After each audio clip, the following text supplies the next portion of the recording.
pag-usapan po natin itong national state of calamity. Ang tawagin ay state of national calamity. Ayun, yun ang tama na tawag doon, na ginawa ni Pangulong Marcos.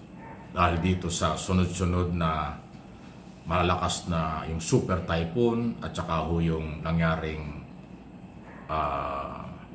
earthquake dyan sa Cebu.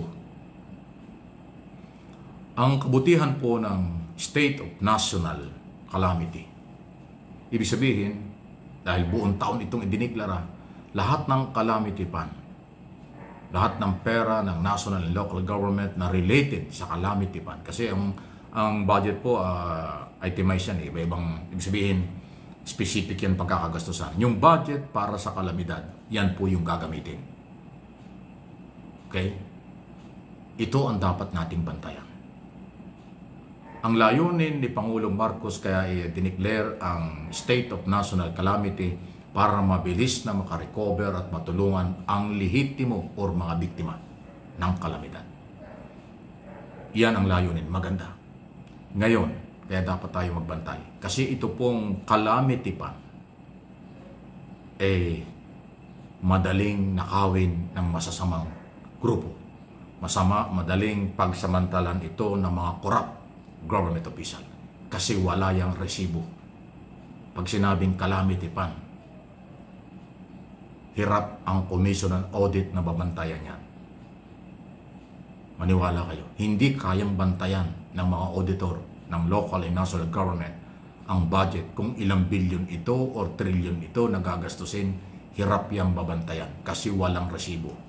Hindi naman pwedeng pag nagbigay ka ng tulong pinansyal o anuman materialis para doon sa nawala ng bahay, yung may-ari ng bahay, hihingan mo pa ng resibo.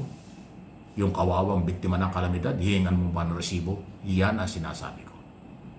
Madaling sabihin na doon sa isang barangay, gumastos ng 100,000. Pwede yung 100 milyon, pero walang resibo. Yun po yung mabigat. Kaya ang pinakamaganda rito, tayong mga mamamayan ang magbantay dito. Ulitin ko, hindi kayang bantayan ito ng Commission on Audit o COA. Wala silang manpower, wala silang sapat na mga tauhan para i-audit ang mga budget na gagamitin dito sa State of National Calamity. Maganda ang layunin, pero kung papaano ilabas yung pera, yun ang nakakabahala. Lalo na ho sa local. Mula governor hanggang barangay chairman ay allowed gumastos ng calamity fund. Basta meron silang calamity fund, may pondo, madaling gastusin yan. Ang tanong, meron ba tayong pagkakatiwalaan sa kanila? Na pag sinabing 100 milyon ang gagastusin sa isang lugar, yung kaya'y makakarating ba ng buo yung 100 milyon? Baka lumabas na naman dyan ang 50% lang nakarating. Or 60% na naman nakarating, may nangumisyon na naman. Iyan po ang pinakamabigat.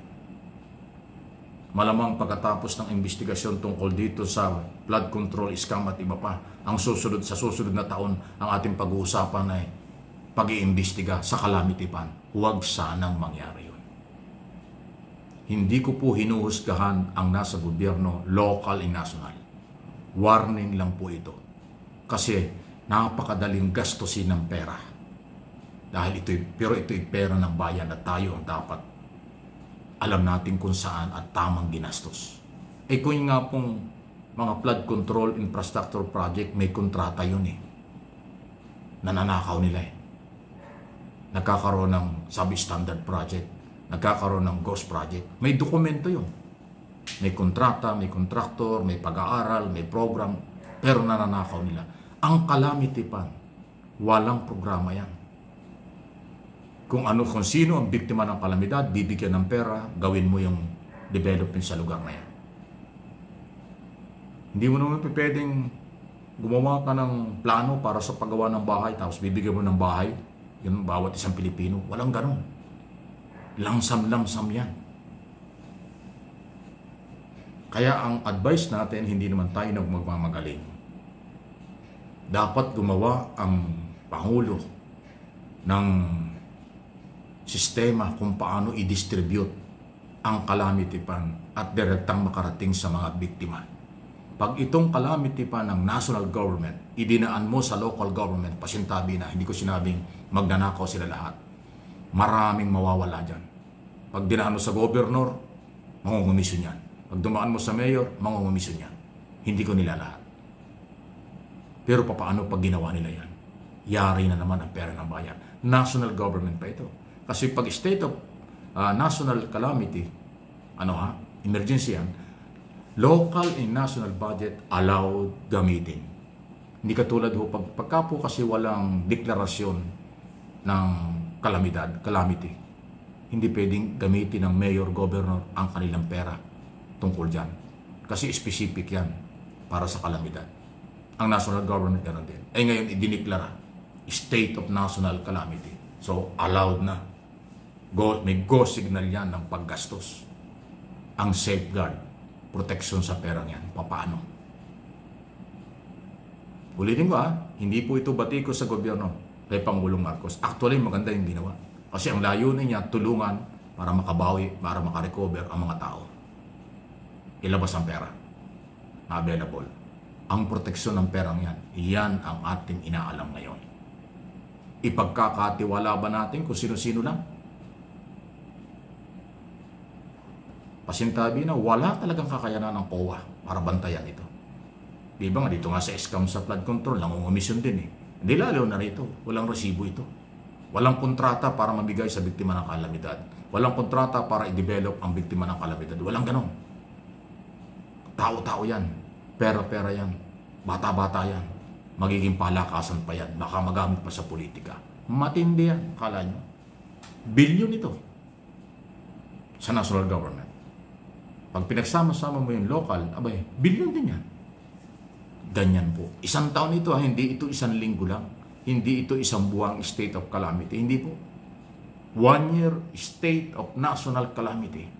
So, go signal yan para sa paggastos at matulungan ng totoo ang totoong biktima. Yan po yun.